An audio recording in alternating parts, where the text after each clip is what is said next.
Samantala, mga alagang aso at pusa sa Kalasyaw, Pangasinan sumailalim sa libreng veterinary mission. Silipin sa report.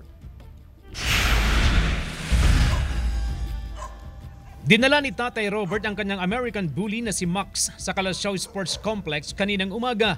Bukod sa bakuna, pinad-deworm na rin niya ang kanyang 1-year-old na alagang aso. Yung mga aso mabibigyan ng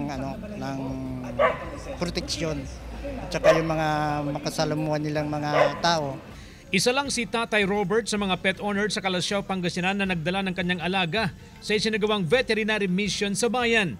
Bukod sa deworming, anti-rabies vaccination, consultation at treatment, nabigyan pa ng libreng bitamina ang mga alagang aso at pusa. Naisa katuparan ang misyon sa pagkikipag-ugnay ng isang pribadong korporasyon. Gusto rin po namin na makatulong din po sa mga pets natin like dogs and cats, kaya nag-offer po tayo ng mga free vaccinations po.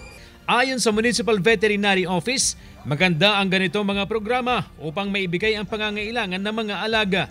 Muling ipinaalala ng otoridad ang kahalagahan ng pagiging responsible pet owner.